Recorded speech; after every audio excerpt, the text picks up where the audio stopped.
have it. So. Okay, I'm going to share screen, make sure it's showing up okay. We see an okay back over there? You comfortable with the screen share? I see it. All right. Okay, wonderful. I'm going to keep your pretty pictures up here. Just ping me on chat as we keep going as a reminder. So I am happy to have you guys engage. This is a presentation on engagement. Real quick, I will shout out, just because I get the little piece here, the IIBA Hawaii chapter has moved some things virtually.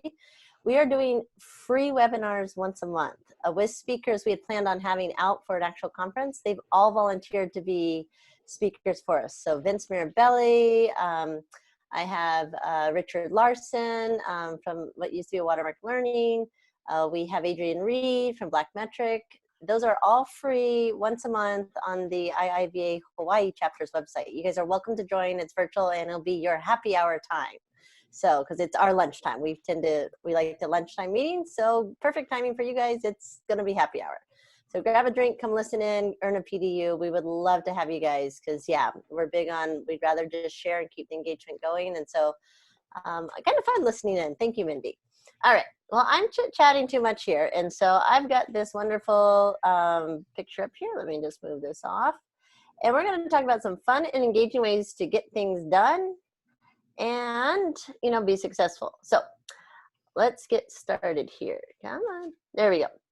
Be a good instructor here. We are going over what we'll talk about here, but this is meant to be interactive. This is meant to be fun. Enjoy this. Let me know if there's any questions, comments. Please jump in and yell at me. As Mindy said, though, everything here is going to be based on the BABOK guide. So what you're seeing is industry terms I'm going to use here. So any questions you haven't seen it before, all out of the BABOK guide. You can Google it. It's natural. You will be able to see it more than just here. However, for those of you who have seen a lot of these techniques, I'm going to pull up and share with you guys in the next about 40 minutes. I'm hoping to give you maybe a different perspective on it. I like to have fun, whether we're in person or out. So I hate to say it, we are talking about engagement. So I might try to get you engaged, you know, and as you've seen, it's more fun the more you guys participate. So no shame here. All right. We're all friends and family, and, you know, what happens in, you know, these sessions stays in these sessions, except when they're recorded. So, all right. So the piece on here is one of my biggest things when I talk with any analyst about techniques is every technique has a purpose. And so one of the key things and why I love what you do is that when you do a technique, are you using it for the purpose it was intended? So we can get creative. We like to have fun as we get older. But are you doing brainstorming type activity when you were trying to get prioritization and wondering why nothing's been prioritized because everyone was just brainstorming ideas? Oh, I think this was first. I think this was second. So I'm big about purposes when I talk about techniques. So I'll show this because there's no bad techniques. You just used a good technique at the wrong time. You know, so that's all there is to it. So don't you love it? If you are an analyst of any sorts, you are now no longer ever wrong. You just weren't at the right moment, or you just didn't have all the right information at the right time. You know, I just recreated someone's requirements traceability matrix because they redid what I did. Talk about lack of value in that timing, but well, you know, we were just on the wrong page. No one was wrong. Okay, so, all right, and these might feel different, might feel uncomfortable, but that's okay. We'll get started. So for first engagement, how do you get people off their phones during your meetings? You make them be on their phone during the meeting. So pull out your smart device. If you have not used Pull Everywhere, we are going to use Pull Everywhere here in a second. So what you do is you actually text, the phone number is 22333, and your response, your text message here would be Jamie Higa 957. So it helps to get started. It should be live, ready to go. It'll give you a little confirmation here, but I want you guys participating. Let's jump in. So Mindy or Shad, you get a confirmation. Let me know, just or give me a thumbs up that you got a confirmation that it didn't lock you out. Anyone give me a thumbs up in chat that you got in?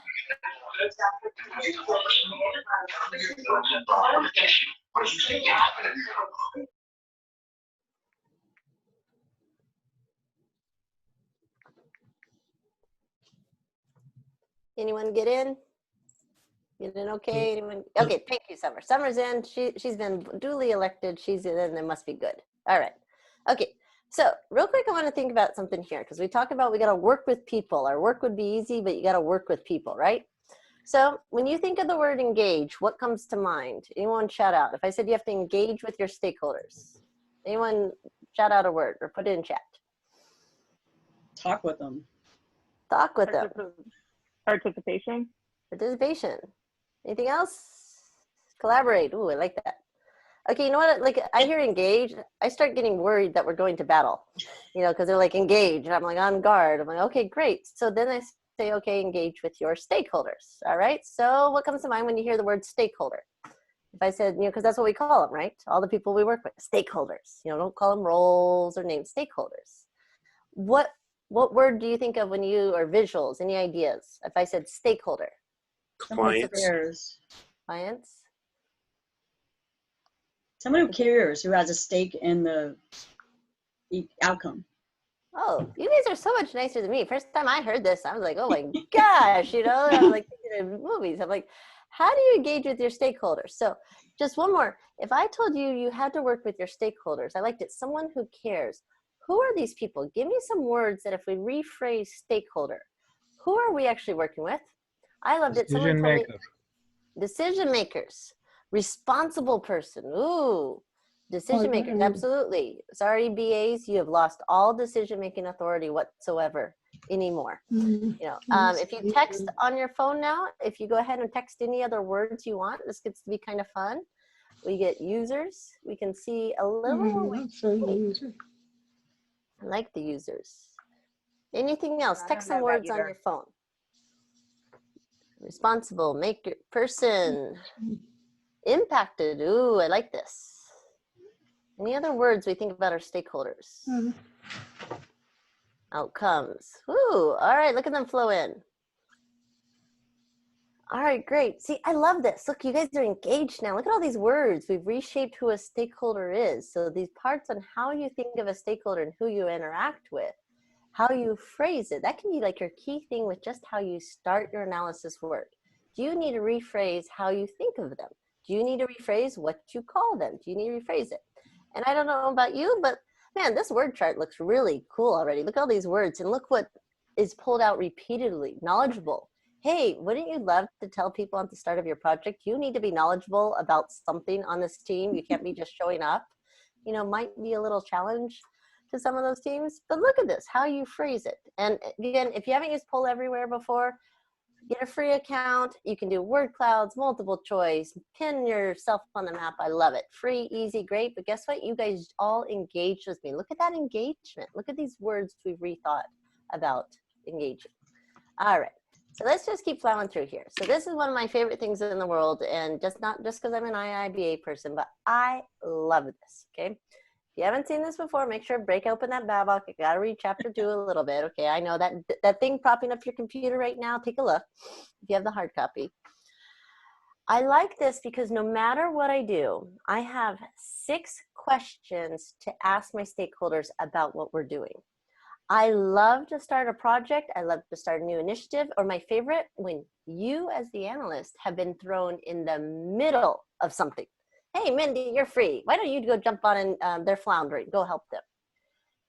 Do this yourself and do this as a team activity is my 2 favorite ways to do this, because basically I take a blank one of these and I just put the core concepts down the left-hand side. And I say, do I know what's changing? Do I know where we're at? Do I know where we're going? Do I know what the need is? And now remember, the need is very different from the solution. They should be. I love it that we need a new system. No, that's not your need. That's what you want, you know, and that's often your solution. But what is happening, you know, so that who is involved, the value defined, do you even know your context? Are you in a hostile environment? Are you virtual? Are you remote where people are working? I like doing this activity for myself so I know where I'm at.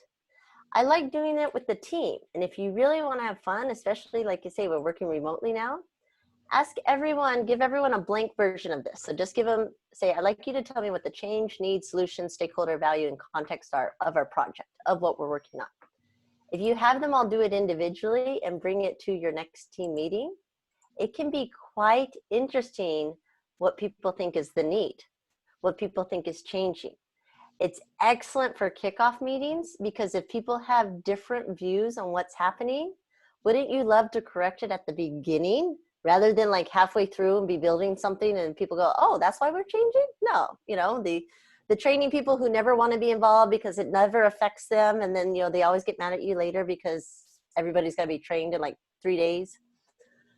That bringing this up, I love this as an engagement activity because it gets us all literally on the same page. Think about that. If everyone has the same answers, then we all start charging because it doesn't tell you how. It doesn't tell you what you have to do. That you got to still figure out. But we at least all know the why. We know where we're headed towards. And so it becomes to me that valuable tool that, yes, that Babot guide, it's a guide. It gives you that direction. You could build out a better roadmap if you're all on the same page. So I love this. And you know what? Here's a funny thing. Do this with some of your personal challenges. I heard we had some new jobs started, some people, you know, hiring new people. Ask, you know, what is your need? Do you know what your solutions are? Do you know the context? You know, have you taken into context what's going on with your spouses or significant others, you know, environment, you know, our current job market, you know, just be a good analyst. I have a good friend, she teases me all the time and says, what a concept. We use our own BA techniques to help us do our own analysis work. So, you know, don't be afraid to use this on yourself as like, you know, you say, wow, Jamie is eating the IIBA Kool-Aid here. It is helpful. I can't live without it. And I've watched a friend literally get her kids to do this with Post-its when they talked about eating healthier. Her poor kids were doing Post-its about what the change was and what they needed for eating healthier. So I love this. Great tool. Keep it simple like here. It's just a chart. You don't have to overdo it.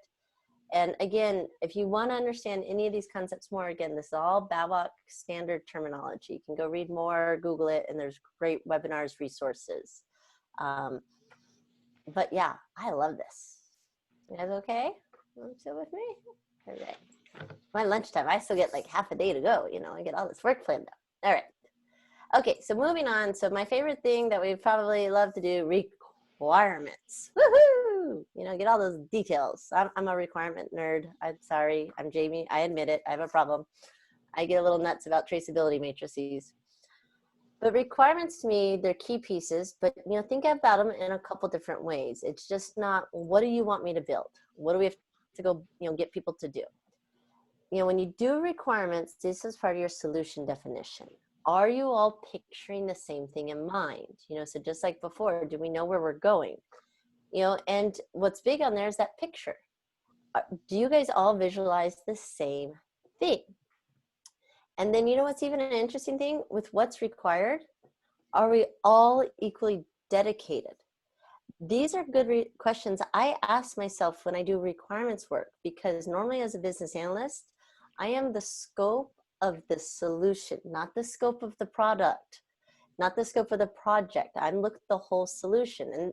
And anyone who's PM based or PM background, project management background, I apologize. I often have fights with you because project managers are very good with their scope and controlling what is and is not in scope. But they're very project focused. I'm very solution focused. I want this to last 15 years later and not have to repeat the project every 2 years because we forgot something, we didn't upgrade it. So these are really good questions to ask in your requirements work. And here's an easy thing when you want to start doing requirements, and I like it, my PMs say you only get 2 weeks to do all the requirements for a huge project or something else. So just to help give you guys a different way to do it, I'm going to give you a requirement. We're going to do a little activity here. So you can either use scratch paper or you can use digital if you're comfortable. Scratch paper, especially if you are your video people. Just get a scratch piece of paper and a pencil. And I have one requirement for you. You get 90 seconds to hurry up and complete this requirement for me. I got one requirement. I am talking about the farm animal. I have to clarify this. I try not to, this exercise is meant to be generic. Please do not draw your supervisor. I have to put the one caveat on there. Was one instance when we tried this. Glad you clarified. But yes, so I'm implying the farm animal with yes, I am an analyst here, not giving you any details for the purpose of this exercise. So just take 30 more seconds, draw your best pig on scratch paper handy. I like this one. This one I will do forever. I love this one because it shows so much value. Look at Rochelle already chatted out. My analysts in the room, they always want every question. How big is the pig? Where do you want it? What's it doing? What type of pig? Are we talking the bigger one, the smaller one? Is this a baby, a mother? Draw a pig. Analysts are the worst ones to do this with, unfortunately. Okay, 10 more seconds. Okay. So I do have here the assessment. So we're analysts. We're going to assess everything. So this is my piece of paper that my blue screen is destroying. Okay. So if your pig, look at your pig now. Is it at the top of your paper? If it is, you're my positive and optimistic people. If you drew it in the middle of your entire paper, you might be a little bit more of a realist. And if you're at the bottom, you are my pessimistic people. They said sometimes you be prone to behaving a little negatively. I don't know why Mindy's laughing on that one, but okay, facing left. If your pig is facing to the left, you're very traditional, friendly. They say a lot of times you guys are good with dates. If you're right, you're facing to the right, you're a little bit more innovative and active. You're a little more excited, but you might forget dates. You're more the energy people. Front, if your pig is facing straight directly at me, you are direct and tend to be confrontational. So, all right. Now, this is normally fun with this group. Do you have a lot of details on your pig? You are normally my more analytical people. If you got lots of details, you got ears, nose, eyes, tail. A few details, though, you are my bigger picture piece. What? Enterprise analysis is key. So if you've got only a few details on there, you like the big picture. You want to know why, what's going on. Okay, 4 legs showing, you're very stable. You don't like change a lot. And then my larger the ears, the more you're a better listener. And the curlier the tail, the smarter or more intelligent of a person you are. If you forgot the tail, though, you're in trouble. Okay, I'm not, no comment on there. And Mindy is totally laughing there. I think we have our tail list over there. So wait, did you make all these up yourself? I actually have a little like assessment here. Oh, sorry, you can't even see this, but I have my assessment. There's none made up. It's pulled up from War College, actually. So I'd like you guys to all show your pig to the camera if you can, or show your screen. We may not show screen, but if you dribbled it, can you show it up and see some of the different pigs we've got going on? All right, we got scratch paper there. Anyone else got some pigs? Hey, we got left, right. Okay, so here's the fun part here as you're looking at these pigs being blatantly a little different. I gave every one of you the same requirement. I gave you all the exact same, as simple of a requirement as I could make it. I got pigs facing left, I got pigs facing right, forward, sideways. So when you do requirements next time, thanks Arshad, you're good. He's just gonna leave his pig picture up for the rest of the time, I love it. But these requirements, have you ever asked people to draw out your requirements? You know, think about that your requirements, are what you're trying to deliver. If you can't picture the same thing, how are you going to end up in the same spot? You know, they tease about Starbucks, was it Starbucks or Costco, started on a napkin ideas. They start with a sketch. People write something out. So I like it here just to give you another perspective. When you're trying to do requirements, get somebody to draw it out. Is this what you're picturing? You know, this is a great way to do it. I do this exercise. It's a lot of fun. You guys kind of giggle. And Mindy, if people want this, I will send you a PDF of this. Just remind me, please, and I will send it so you guys can use this with your teams and whatnot. But great way. I just engaged you guys. You guys have some fun with the team. And you prove a great point. When you say, I need more than 2 weeks to get the requirements done, why? Well, just pull out everyone's pig. I love that. Just pull out the pig and say, remember the pig? This is why I need 2 more weeks to work on it, okay? More than that. Because I need to understand what's in your head and what my head might be different, and how do we get there on the same page, literally. So I love this piece. That's why I said, we're gonna try to engage, get some more fun. I'm hoping these are helpful. You guys are quiet. You're being so good. You're like people in Hawaii. We always smile and nod. You know, we'll tell you later we didn't understand, but, you know, feel free to jump in on chat or something if there's a question. Okay. So, all right. So I've got some time here. Mindy, make sure I stay on time. So thank you. I've flooded with more activities exercise. I'm gonna run through as many as possible, and you guys jump in with some more questions. So I do want to ask you about planning, and this is not whether you are agile or whether you're traditional approach. I'm just asking about your analysis work. There's a full section in the Babok guide about planning and monitoring. And so when you plan your engagement, did you take, I like to say 30 seconds. My friend said take 2 to 5 minutes to think about what you're going to do before you walk in. And did you think about how you're going to prove that you were successful? You know, are you measuring whether you're successful because you did a brainstorming activity properly, or are you measuring your success because you got the outcome? What is success to you? You know, do I just need people to understand that we have a problem? That's the first part. No one understands we have a problem existing. So I'm big on analysts to think about is your assessments. How are you assessing how you're doing? You know, that this value of assessment is looking at what you're doing and where you can go with it, because these are your growth plans, your springboards, an idea generator. You can use any kind of assessment they have out there, but did you plan your analysis work? And did you think about how you will rate yourself better? So I love it because one of the techniques that we talk about in business analysis, project management, change management, we talk about assessments. So you do something and you look at it and you take a look after you're done, right? We go to the project. How many of you guys do lessons learned? You guys, we do lessons learned, retrospectives, right? Okay, the challenge on this is we often do them after. And what the thing with assessments is the assessment life cycle starts before. You have to define what value is, what success looks like, so that you can watch it before, during, and after your engagement. That's how you actually track success. I love it is at the end they go, oh, it would have been nice to know how many customers we had on board before we started. And it's like, yeah, we should have measured that before, right? Don't you guys always have those people? I love those. They all come up with great metrics at the end. Let's prove how awesome we were. Well, that's what's supposed to go in the business case. That's what you're supposed to say at the beginning. I love the idea that people wanted to hold the end of a project back up to its original business case and compare what the end result was back to the business case. Because I said, what a thought. This is what we asked for. What did you get? And I had a company one time say, there's no way you're allowed to do that. And I said, what do you mean? Why not? And they said, because they don't match. And I go, but isn't that the point, is what you asked for, you actually delivered, not that they're completely opposite. You know, they were, because so many changes happen. And so one of the things with assessments is, there's value everywhere, but you got to look at about it before, during, and after. So as this kind of perspective go, I just want to give you a few new terms to have. We do retrospectives, but here's the thing. I always ask people, are you doing retrospectives or doing spectives? Are you just the blame game, basically? Are you just pointing out what didn't work? This didn't work, you didn't do that, that was fine, okay?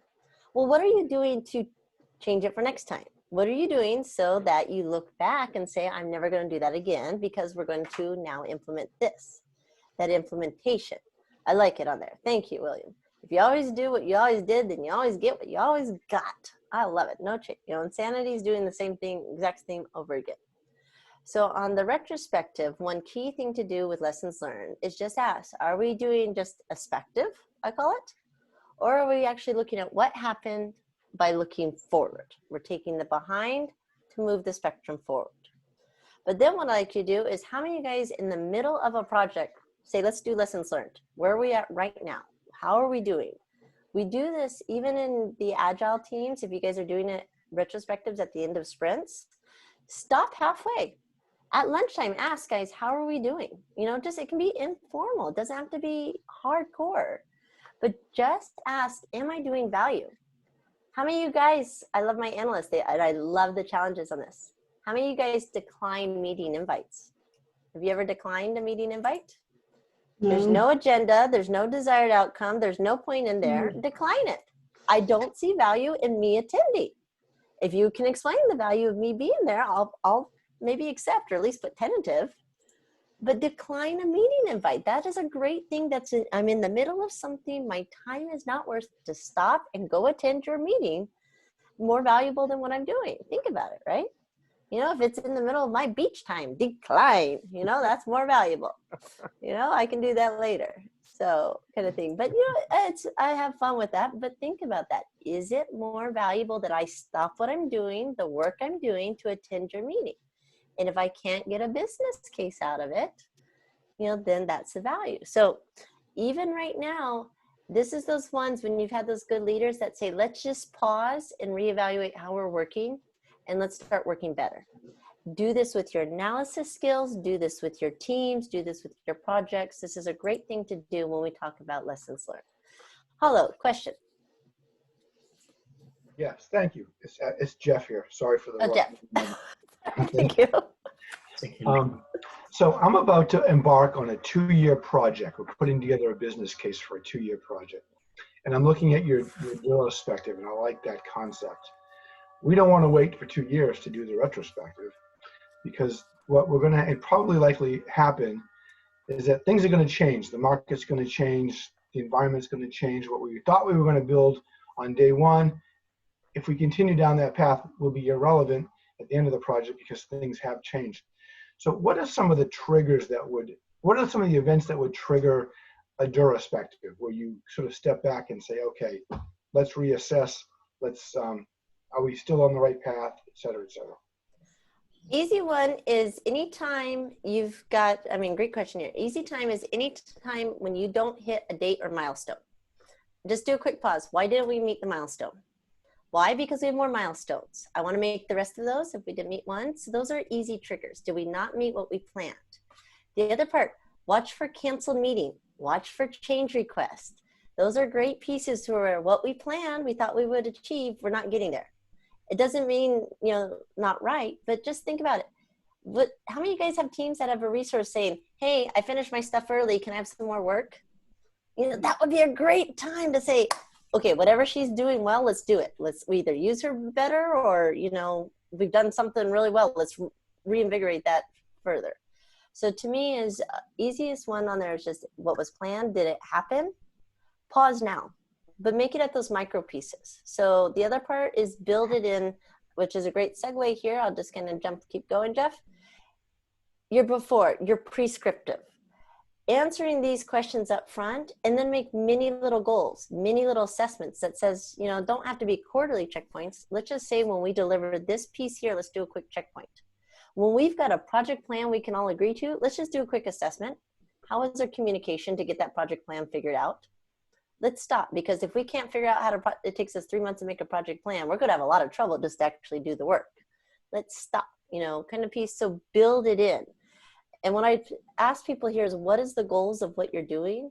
Because if your goals are all different, if your perspectives are all different, then what success looks like could be a challenge. And like you say, is it the goal to be on scope or is the goal to be on schedule? You might have two competing stakeholders that have different views and therefore become challenging to work with. Does that help a little bit? Yeah, that's okay.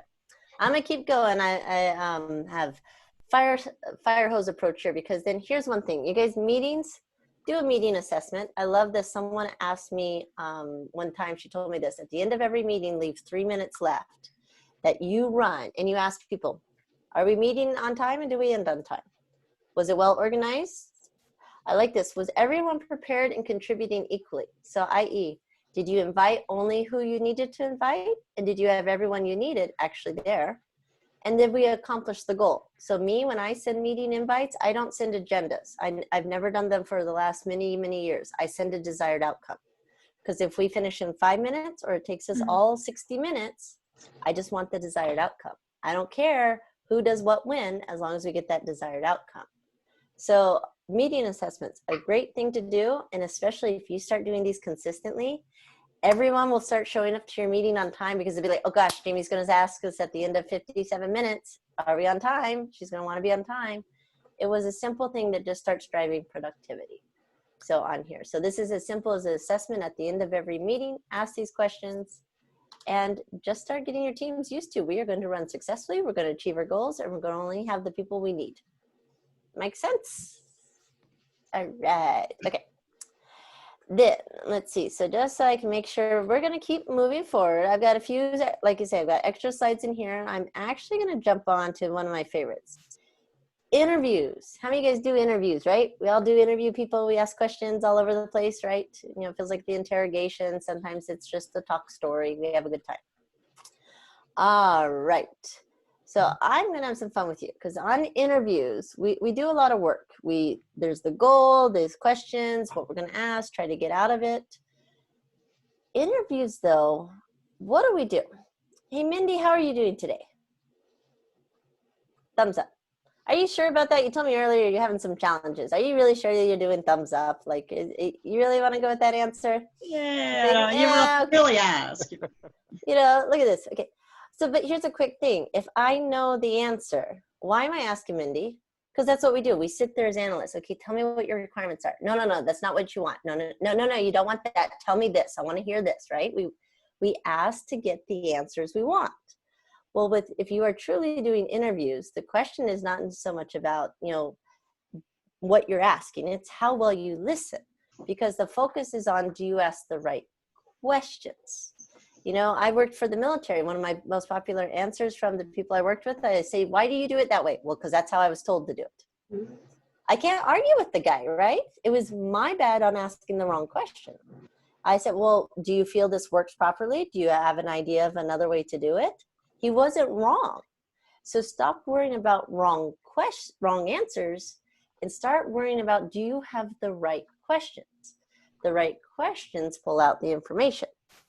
All right, so I've got my time check. We're okay here. You guys have been sitting way too long. You are in a virtual meeting. I'm sorry. This is not how virtual meetings happen. You're in person.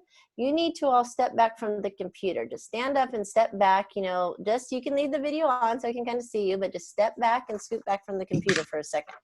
If you have vertigo or anything else, don't do this.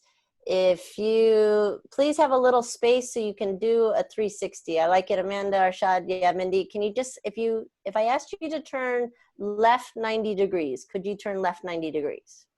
And if I asked you to turn right 90 degrees, could you turn right 90 degrees? If you really want, and if those who are sitting, what you can do is, if you don't want to stand up, you can put a pin on your, like a writing utensil, and put it straight up and down on your paper. So like, if I told you to say left, you would turn it left 90 degrees. Let me make sure you guys are seeing my screen. So like, if I say left, you would turn it left again. If I say right, you would turn it right 90 degrees, right? Those people standing, getting the exercise, do you have the idea? If I say the word left, you turn left 90 degrees. If I say word right, you go back right. Okay, are we ready? I'm gonna share a story. So my pen people, keep it on your paper so you don't get lost either.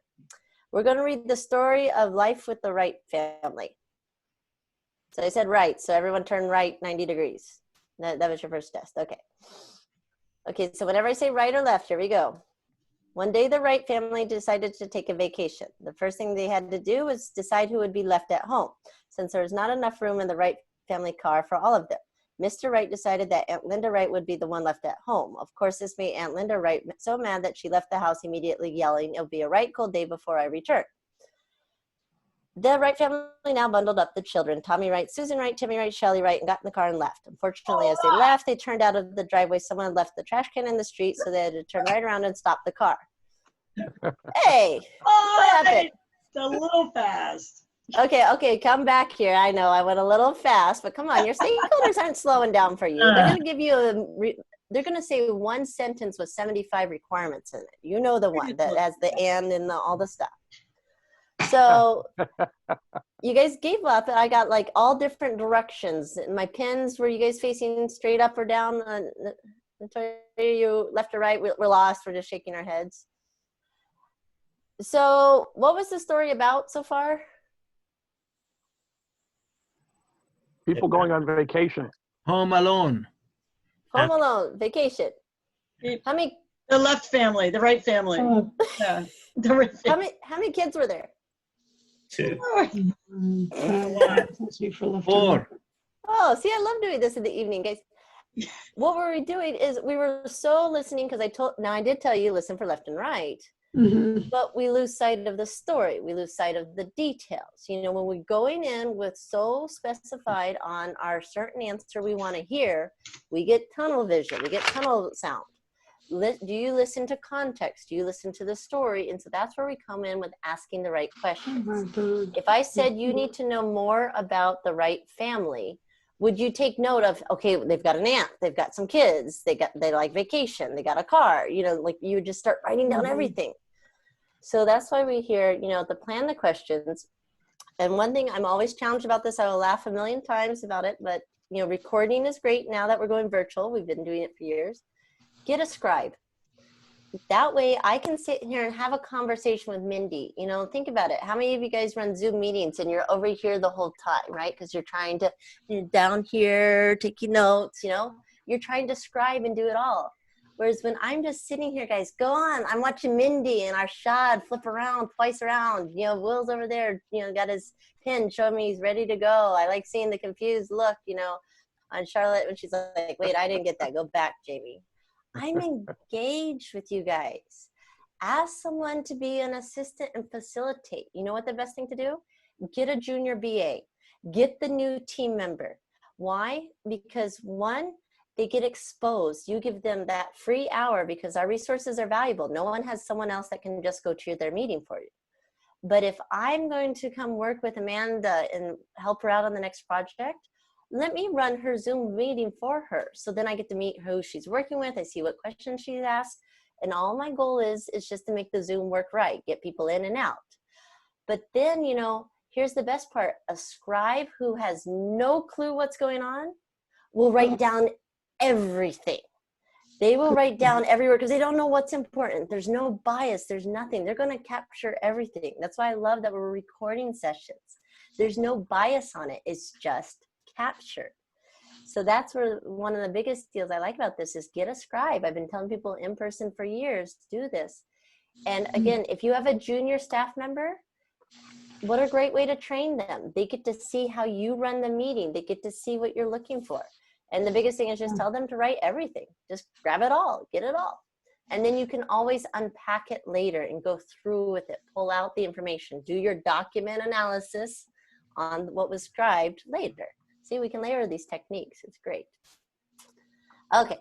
See, so I love interviews. Glad you got to stretch. Thank you for indulging me. All right, we'll get a few more pieces in here. User stories. I got people in the audience use user stories here. You've heard of them before. You don't have to be agile to use them. You know why? Because they're awesome ways to get requirements. What we talk about though, how we talked about stakeholders, we're talking about value. What's valuable?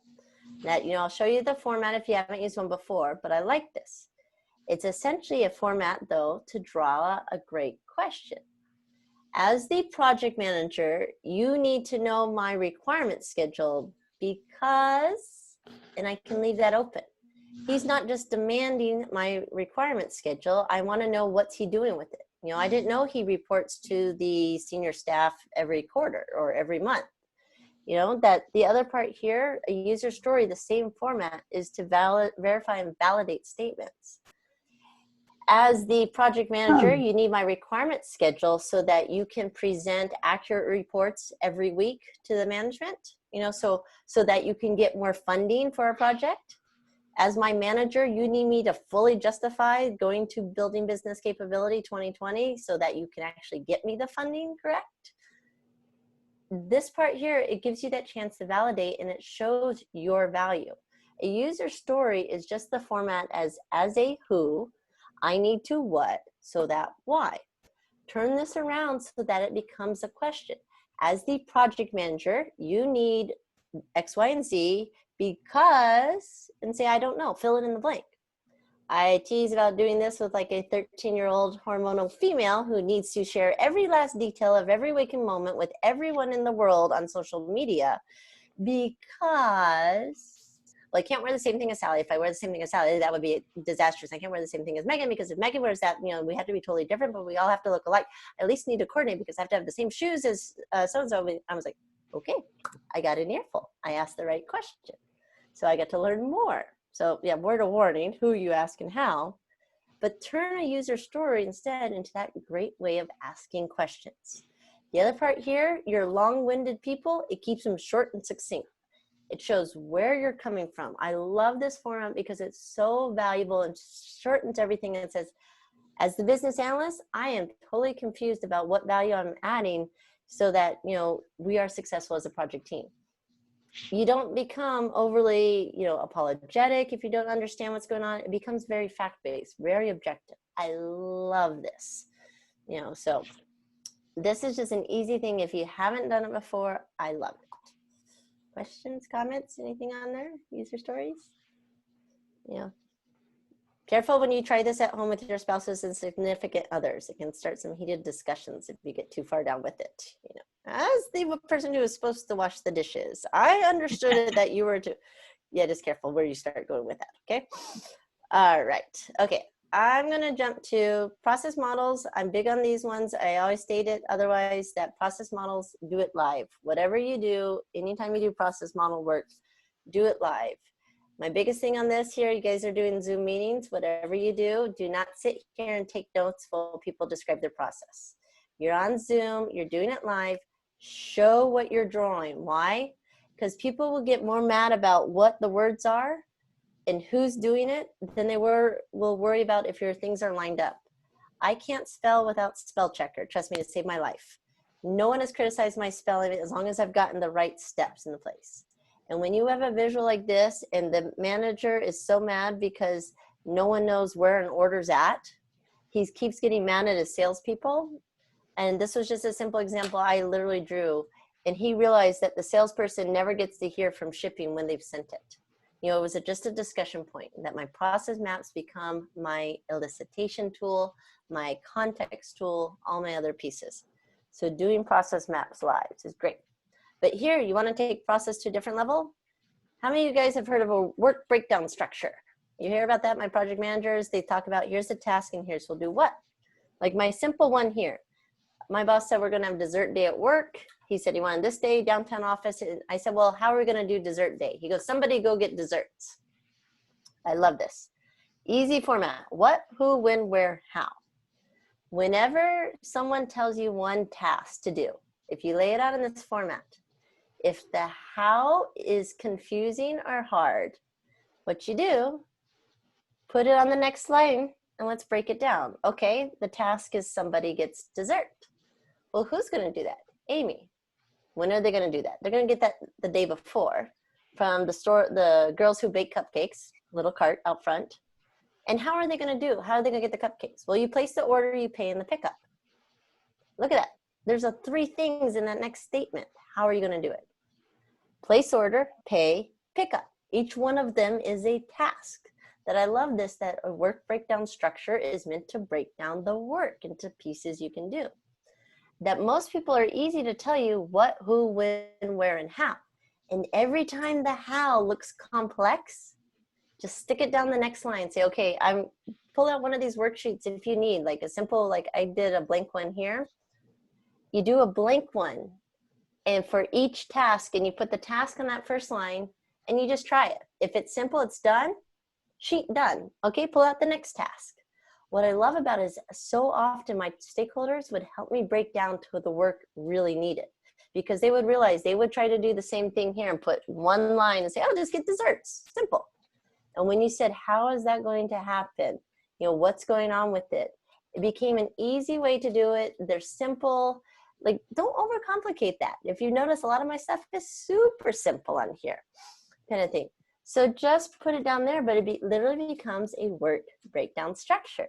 Then I start getting to very small details that I have a list of who's doing what, when, where, and how. And I start building out a plan. I start building out actions. So again, I always love showing this with project managers and business analysts because it's a simple way of what work needs to be done. So, Michelle, did you have a comment? No. Okay.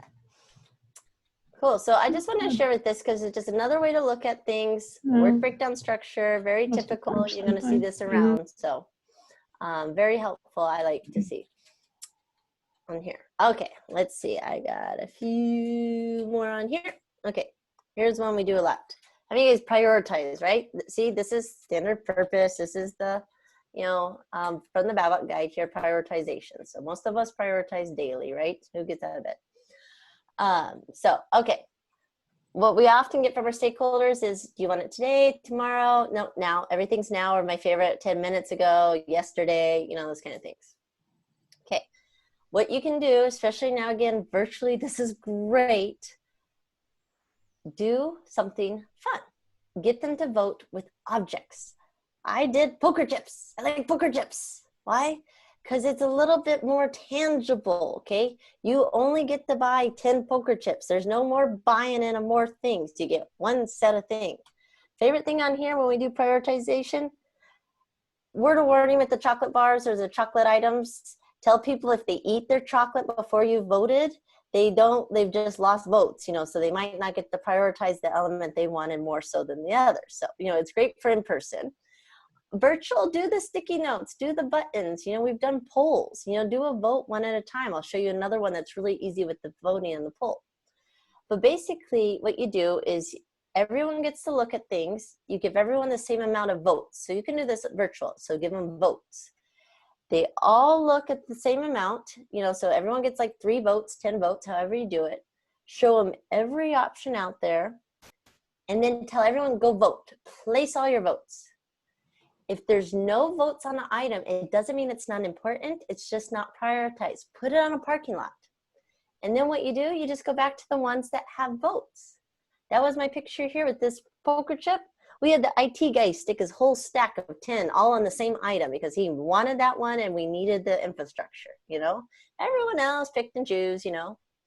Literally take those Post-its and stick them. I stuck them on a easel piece of paper and took them to every meeting. Said they're still important, they're just not prioritized. Yes, Mindy? Is there a special name for this technique? Nope, just the prioritization.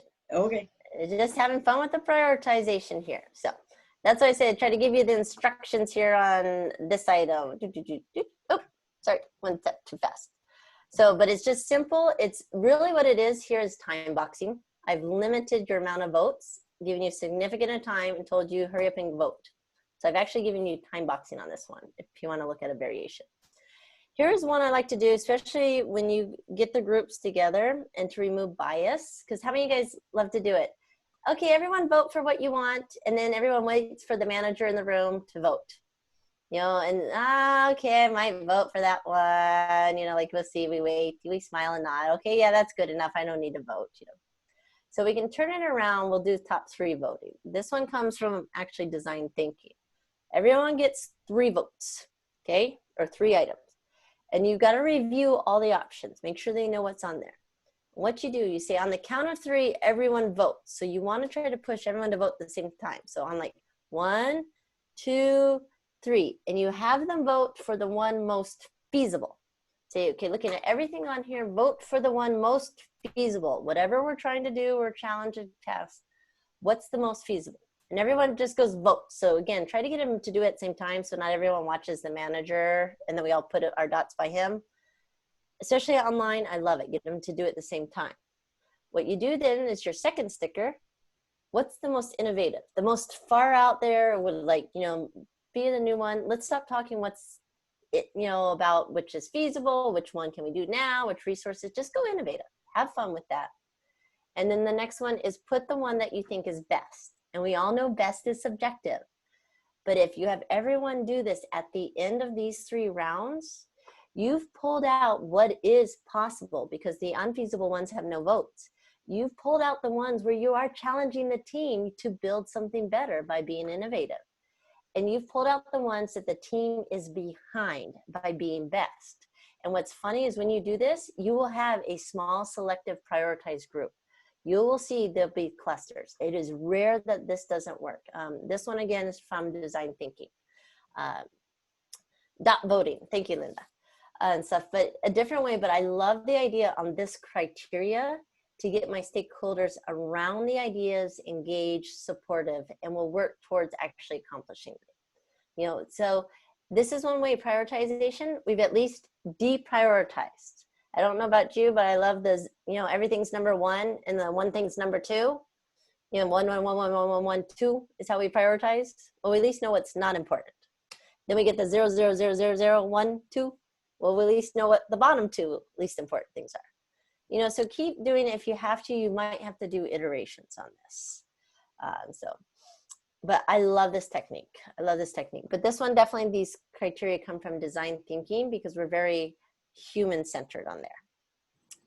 All right, I'm gonna pull out, I think I'm watching time here. We're still okay on time, Mindy? Okay. How many of you guys like conflict? Woohoo! Thank you. Okay, so conflict. I love it, hate it, etc. Especially virtual environments can get to be really challenging. So just start turning mute on everybody. Take control, turn mute on everything. What you do, you write it down. You take a blank slide, take your doodle page and say, what is the conflict here? Not who, what. Because we need to go from me versus you to where if we're sitting here and look at this. The idea is on the paper here. Here I got an example of the doctor and the patient. Normally what happens, you get mad at the doctor for the diagnosis. You have to stop eating sugar. I'm sorry, but you've got to stop eating sugar to save your heart. What do? We get mad at the doctor, right? Because no, I like my chocolate. You are not taking my chocolate away from me. What do? They pull out the x-ray and say, here, take a look at the x-ray. Get mad at the x-ray. The doctor is there to help you. Same thing happens in our work. If you can put clearly what goal you're overcoming on a piece of paper in front of you and say, this is what we're working towards. Now it's us working towards the conflict. It's not about me versus you, my idea, your idea, my resource, his resource, who's right, who's wrong. It's just, is this the requirement that will get us to the goal? Mindy, help me make it right. That's one of the best things you can do is if you can write the conflict out in the wall. I like the whiteboards. I like the virtual whiteboards. Just say, is this the challenge we are having right now? Not, is this why you don't agree with me? Just say, Arshad, did I write down correctly what you disagree with? Because then it's me and Arshad can work on that statement. It's no longer me versus you. Use this, your boards. You guys have volunteer groups, your meetings, your teams. Love this with community sports. Don't get mad because, you didn't get to be, star center forward. Is your issue that we're not scoring goals, or is it the issue that you need to be in that position? It's not me versus you. Not my fault I did something. So again, restate the goal as much as you say, here's what we're trying to accomplish. Given that we're trying to accomplish this goal, what is it that's creating the challenge? Not who. So again, conflict, I like this. It becomes so simple, but to literally put it up on screen, is this what the conflict is? So when someone, I know it's really hard when someone's yelling at you, especially virtual meeting, Mindy's yelling at me, Jamie, you're wrong, you're wrong, you're wrong. I will sit there and say, Mindy, let me just write it out. Is this what I'm wrong about? She normally then can say, well, no, it's not exactly that you're wrong. It's that part that's wrong. See how you wrote that, she'll sit there and she'll actually help me correct it to make it right. I love that idea. Okay. All right. So I'm going to just do a quick pop quiz. See if you guys are still engaged with me. You guys do observation, right? Use pictures. We drew the pigs. We talked about that.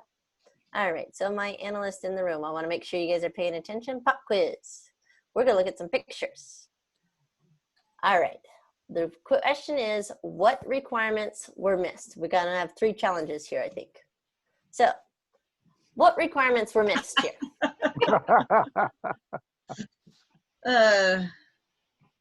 Engineer survey. There was a lot of pre-assessment stuff I kind of missed. Yeah. And Nothing wrong with the bridge. Making sure all the handshakes work. Yeah. Everybody, it's totally like from end to end will work. Yeah, this is literally, yes, from the end to end will work. The ends work fine. No one asked about the middle working fine. We all made sure the end. See, but these pictures, this is what happened. Show people. Here's my pop quiz. What's wrong with this? no one was in charge of spelling. No one had spell check, the F7 button before they went, Yeah. These pictures on here, what you notice on here, how about this one? The stairway going into the wall. I like that one. I've got a serious question about value add on the effort here, or the fact they actually went through with it. That someone saw the plan, and they did a good staircase. These pictures, though, and again, you'll have them in the slide deck. Use them and show people this is exactly the stairs. They're good. The paint job, the letters are spelled correctly. The word isn't. You know, and look, that bridge is support. No one's scared to be on the edge. But it's totally, I mean, it functions. But this is what we do with our work. Anytime you can show a picture of something, I mean, look at you guys' reactions on this. You could pick things out, but what do? We write words, we write text. The value of showing a picture literally is worth 10,000 words. So on this, use it to be helpful as much as you can. Why? Because look, and you guys all started paying attention. You chimed in, you started laughing. I like the smiles. I still have your attention. I love that. Okay, well, we want to have fun here. We've got a few minutes time, so want to do one more thing so you get one more tool, one more technique. You know, I said I like people that, what do they do my whole meeting? I'm seeing them the whole time. You know, they get their smartphone. You know, in person it was even better because they'd be blatantly like on their phone. Yeah, oh, what, you know, they can't shamelessly multitask, you know, or multi-meeting, I heard. So we're going to do one more thing that I love is collaborative games. Whenever you play any kind of game, though, have a purpose. Same thing. Collaborative games as a technique has a purpose. Collaborative games play games, but think about it. It does not mean just have fun. Is they have a purpose.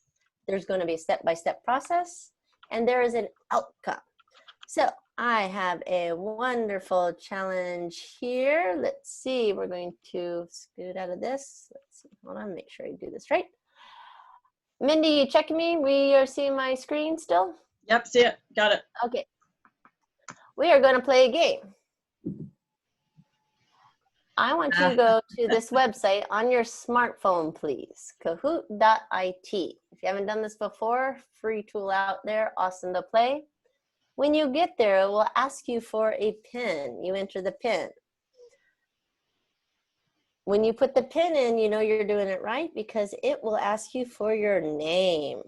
Please keep them PG-13 or above. I appreciate it. Summer isn't. I like it. If you have not played this before, let's play a little game.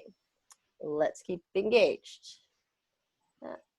Let's see. How many people do we have on here today? My attendees list. How many you have, Mindy, online right now? We have about 24 people. Okay, I'll give a few minutes then to see anyone else jump on, get a few more players to get some You don't names in. have to play if you don't want, but yeah, feel free. Okay. All right. It's more fun if you play. I'm going to stick to it. Okay. Any last minute, Louise? Anyone still trying? A few more just in case. Does anybody need more time? We've got quite a few people on. Okay. Go ahead without me. This isn't going to work. Oh, give one more second. Give one more minute. This is more fun. How about this? I'll wait one more I have an minute. old phone. I've got one that like is dinosaur type. Technically, you could do it on your computer. All right, we'll see what we can do. Okay, I got 20 in here. So, how this happens, questions on the screen, answer on your phone. We got a pop quiz. I'll give you first. A model that helps us consider the entire concept of a change is, you push the button on your phone to match. Okay? So, a model that helps us. So questions on your screen, but you got to pick the corresponding color to the answer on your phone.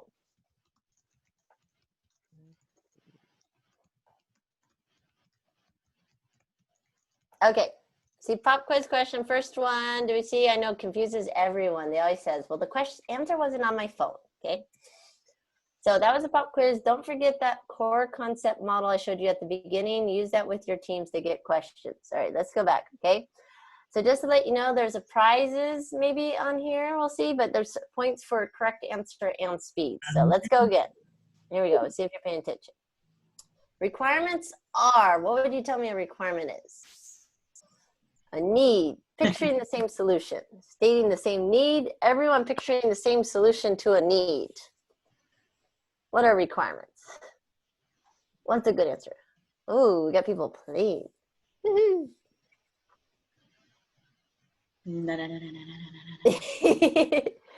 All right, it is a need. Come on, I'm a teacher now. The better answer, all my CVAPs in the room, you know, the better answer, not a good answer, the better answer, you know, because no one's wrong ever again, except when we play games. So you're just not as right.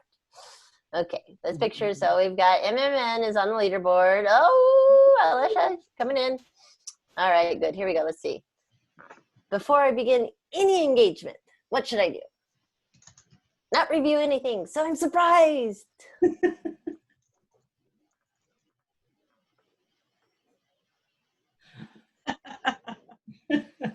What a gimme.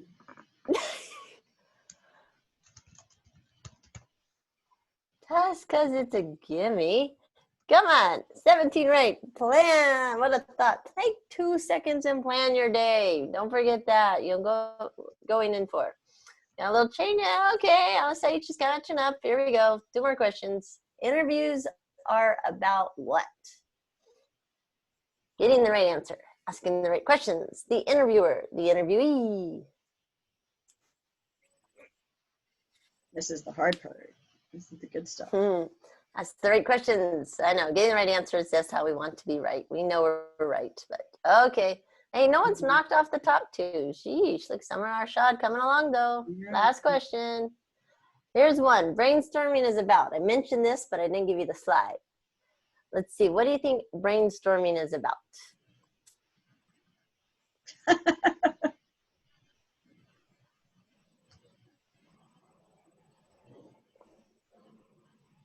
Good ideas. What is good though? Analyst. Okay, I didn't give you the full slide on that one. That one's buried in there, but I mentioned you don't do brainstorming for a mass quantity of ideas when you're prioritizing. You know, you just get a lot of ideas. So, all right, and our winner on here. Woohoo! From the podium, we have Summer. It's gonna go faster, it's probably slow. Okay. And then we have winner. Doo-doo! Who knocked them off? LSH. Woo! Who's LSH? That's me. All right, who's Arshad and Natoya? You're close, 4th and 5th. Okay, LSH. All right, that's collaborative games. But if you just notice, I engaged you. You at least took away a few things that I'm hoping you won't forget. I reinforced, you know, all those good teacher things as you walk away here. And so I want to now, you know, 1, thank you. But 2, turn it over. I know we have a few minutes left, Mindy, for a few questions here. We want to be good analysts and on time. I've given you a fire hose approach. There's more in the slides, but there's some ideas I wanted you to think about, that the techniques don't have to be boring. They can be a little more fun and more lighthearted. And again, just showing one perspective of a technique so that people understand why you ask questions, why you need details on requirements, why you need understanding of what's happening next. That you can play the game so people understand where you're coming from. You don't have to play a game for every piece of work you do, you know, but to engage them.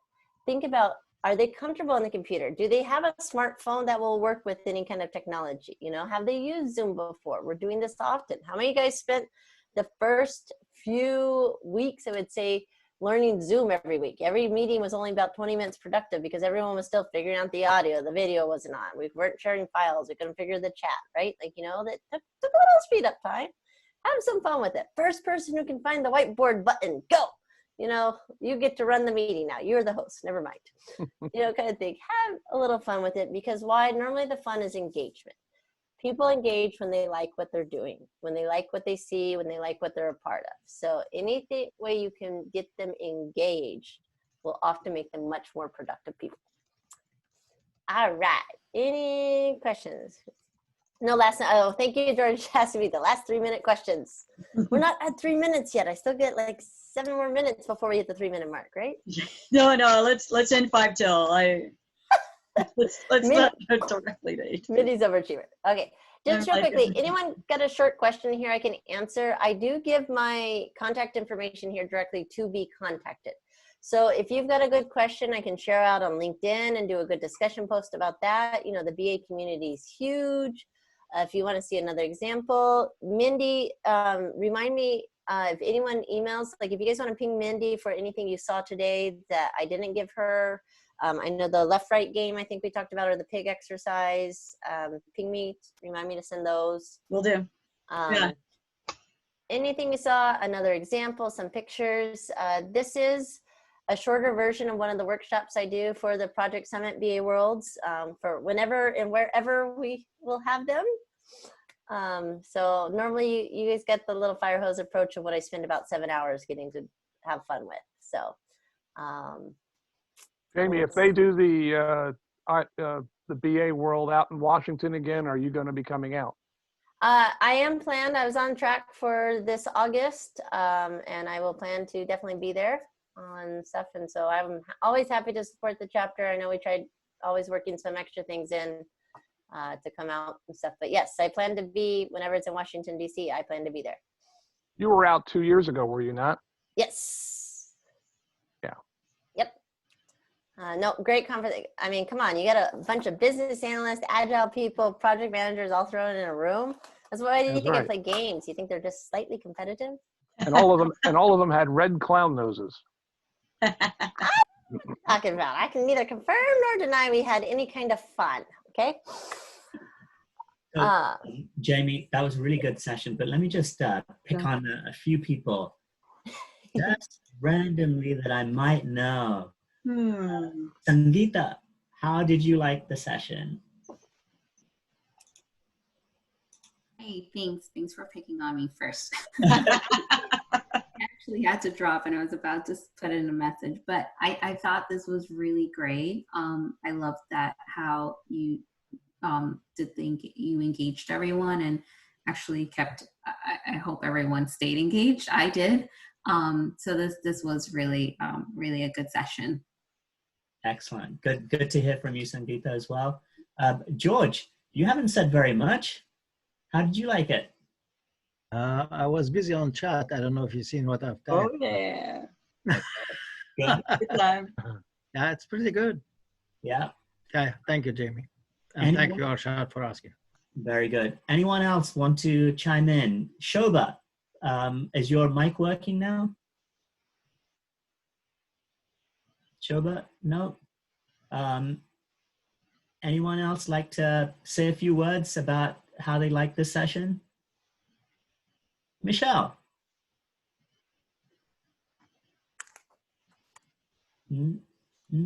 Lavina? You're not coming through, Mick. Yeah, Lavina. It's Lavina. But thank you, Jamie. You always inspire. And again, you inspired me today to be more excited and more engaging with my stakeholders. Great. Thanks, Lavina, sorry. Drew, are you with us or are you on the other session? No, I'm here. I realized I shouldn't have said that because it sounded worse than it is. But I'm here, yes. I enjoyed it very much. Thank you very much. Cool. Anyone else like to say anything? Natoya, how did you like it? I enjoyed it a lot. I appreciate Jamie saying that no technique is a bad technique. It's just trying to find the right time to utilize it. Yeah. Good point. Good takeaway. Good. All right. Talking? Did you have someone else, Arshad? There's someone there on 703-789. That's Amanda. That's Amanda. That's me. I'm having audio issues, so I did my phone. All right. Go for it, Amanda. All right. So I just wanted to tell everyone thank you for joining and registering and commenting on our presenters' topics today. Jamie, thank you so much for bringing your talents to us here in the DC chapter. Just a little closing reminder that July is our break month. As Minnie said, check out the other things that are going on in the other chapters. We have some very active conversations going on throughout, actually internationally. So, hey, go for it, right? BA World is in August. There is information linked through on our website. And we always like to send out a survey that will be coming out in the next day or so. Please comment back. We value your opinions and guidance that we receive from that.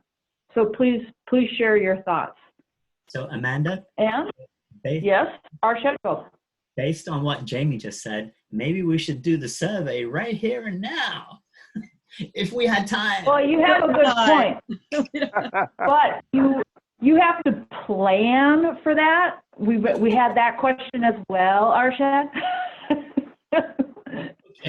So yes, Jamie, as you can see, we have learned a lot. So thank you very much. Thank you, Jamie. Can I just say one more thing? And that is that we had elections for and Summer joined, which is great news. But we really need more active board members. And I can see some people that I see regularly at our meetings. So Jeff, George, Natoya, anyone, feel free to join the board. It's not a lot of time. Heck, I don't do a lot of work. So. What? Easy for you to say. And the thing is, if you just want to help out on a committee, you don't have to be a full board member. You could just help out part-time in the area that you're passionate about. So one of the John, are you the entertainment committee? There you go. Sure. Absolutely. We actually have an opening for technology, I think, right? Yes. Is that? Yeah, we could use some help with the technology that we're using. Yeah. So so that'd be interesting if anybody wanted to take up that role. Give us some time. It will be great. Okay. Amanda. Sorry, Amanda. That's totally fine. We are closed. Yeah, the meeting is closed. Thank you, Jamie. Have everyone a good night. Everyone have a good night. Thank you. Thank you. Thank you all. Bye-bye. Hey, Mindy, Yes. what positions are open? Technology. That's it? Pretty much. Yeah. Everything is now taken except technology. Yeah, and there's some new options coming from global that we need to evaluate, and we always strive to use our technology to the best of our abilities. But we're getting a little stretched thin now. So there we go. Definitely consider it, Bill. Yeah, I'd be willing to talk to you about it. All right. Cool. Give us a call later. Okay. Thank you. Gotta Thanks, run. guys. Bye. Bye. Bye-bye. Thank you.